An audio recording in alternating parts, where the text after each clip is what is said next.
Hello, नमस्कार. आज 40 वर्ष तुम्ही माझ्यासोबत जो संवाद साधला तो मी ऐकला बरं का.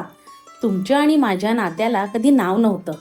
तुमचे आई बाबा ऑफिसला गेल्यावर मीच तुमची आई आणि बाबा होते. आजी आजोबा गावी असताना त्यांच्या भूमिकेतही मीच होते. गच्चीवर कधी सुखदुःख किंवा अडचणींमुळे हताश होऊन चालताना सोबत म्हणून एखाद्या मित्राप्रमाणे मीच होते. तुमचे कितीतरी सिक्रेट्स, खूप काही किस्से, तुमची खरी पर्सनॅलिटी माझ्याहून चांगली कोणाला माहीत. पण तुम्ही सर्व होता म्हणून मी होते. माझा निर्जीव श्वास तुम्ही जिवंत केला. माझ्यात जी उबदार माया आहे ती तुमच्या प्रेमापोटी आहे. तुमच्या मुकेपणाला तुमच्या भावनांनी बोलकं केलं आणि आपलं घट्ट असं एक मजबूत नातं जुळलं, ते म्हणजे आपुलकीचं. आणि त्यातूनच मी बनले तुमची लाडकी सोसायटी. हो हो, मच्छीमार हाऊसिंग सोसायटी. आज थोडं माझं ऐकूनच घ्या. तुमच्याशी कधीतरी संवाद साधता येईल ही एक इच्छा आज पूर्ण झाली.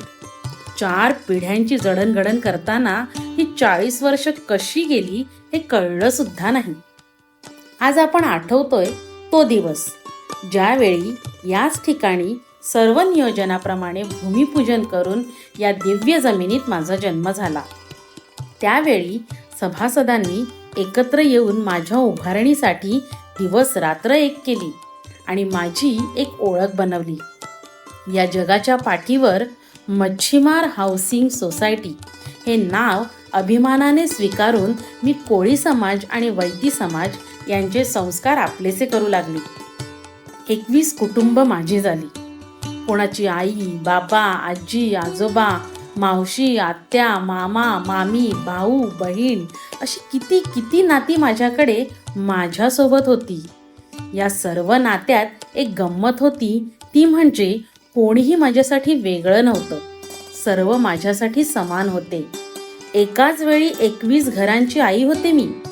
ती आई प्रत्येक वेळी रडली ज्यावेळी तिचा लाडका मुलगा आणि मुलगी कायमची साथ सोडून खूप खूप लांब निघून गेले.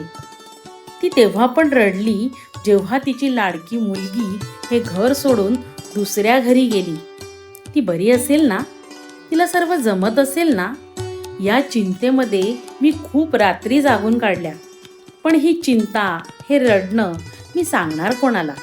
कारण तुमच्यासाठी पुन्हा खंबीर होऊन मला सर्व जबाबदाऱ्या पार पाडायच्या होत्या. कोणी मला सोडून परदेशी किंवा दुसऱ्या घरी गेले की पुन्हा तेच विरहाचं दुःख. आणि पुन्हा जेव्हा तीच मुलं माझ्याकडे परदेशातून किंवा सासरहून यायची, तेव्हा मात्र तो आनंद, सर्व दुःख विसरायला लावायचा होता. सुरुवातीची वर्ष कितीतरी मजेशीर होती. सकाळ संध्याकाळ माझ्या चिमुकल्यांचा कल्ला, वर खालून फक्त पळापळ. तुमच्यासोबत प्रत्येक सण मी पण साजरा केला. येणाऱ्या प्रत्येक होळीची सर्वात जास्त आतुरतेने वाट मी पाहायची.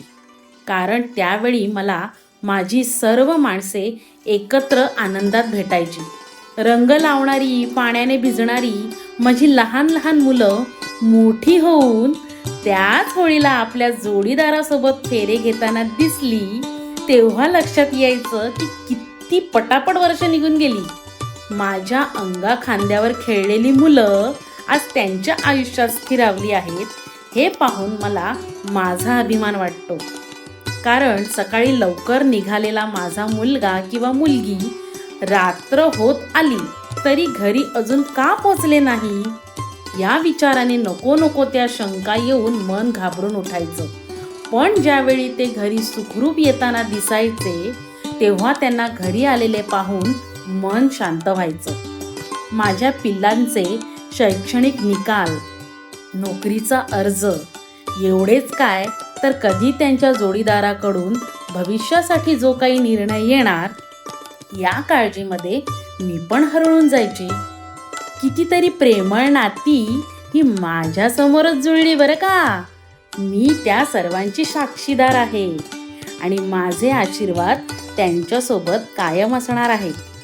सर्वांच्या लग्नात केलेली रोषणाई हेच माझे दागिने होते.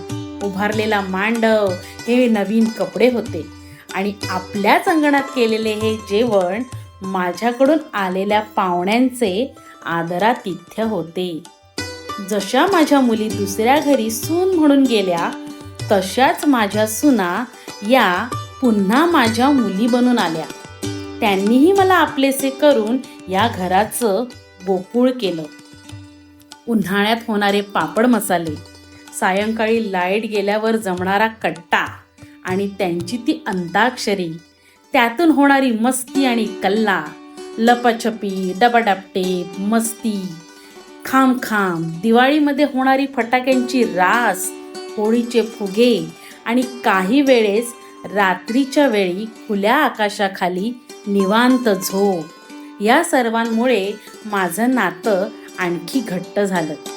माझ्या लेकरांनी निवांत झोपल्यावर पाहिलेलं स्वप्न प्रत्यक्षात उतरवताना पाहून मला त्यांचा फार अभिमान वाटला. नंतर आली माझी आवडती लाडकी तिसरी पिढी. त्यांनी आत्मसात केलेले नवीन आधुनिक तंत्रज्ञानासोबत मी पण त्यांच्यासोबत नवीन गोष्टी शिकू लागले.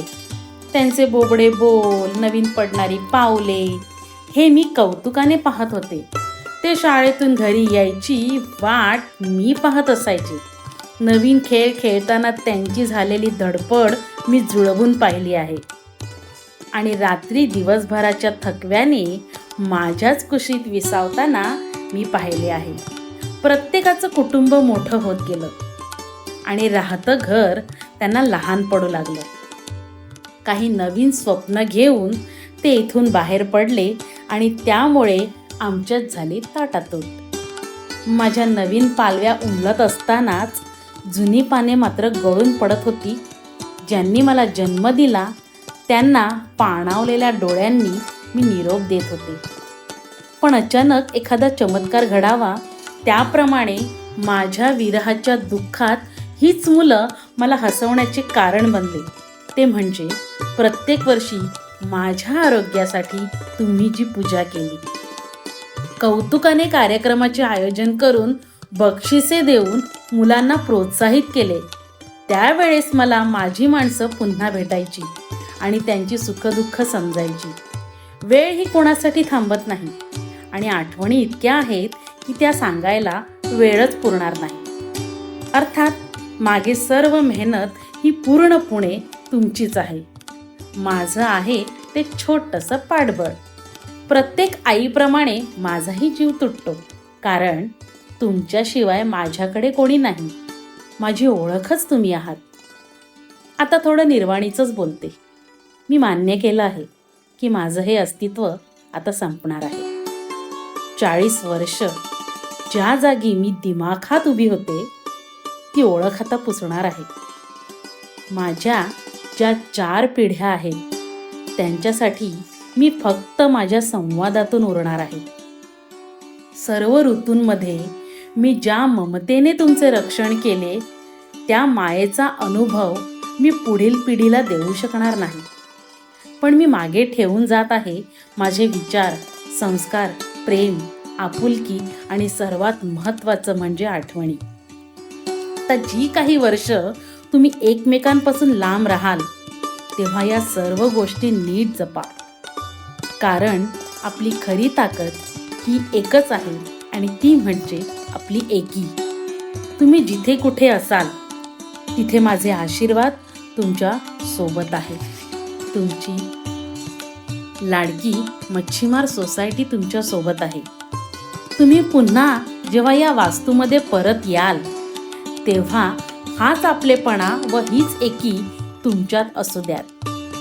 माझं म्हणाल तर हो, माझं अस्तित्व, हे रूप, माझी निशाणी संपूर्णपणे मिटणार आहे.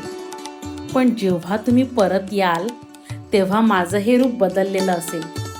एका नवीन उत्साहात मी पुन्हा त्याच दिमाखात तुमचे स्वागत व रक्षण करण्यासाठी उभी असेल. बाळांनो, आता काही वर्षांची विश्रांती घेते आणि पुन्हा पुढच्या पिढीच्या हातून जन्म घेते. पिढ्यानपिढ्या चालत आलेले विचार मला नवीन ओळख देतील. तोपर्यंत मला विसरू नका. भेटूया आता नवीन रूपात आपल्या लाडक्या पोळ्यांच्या मच्छीमार हाऊसिंग सोसायटीमध्ये. धन्यवाद.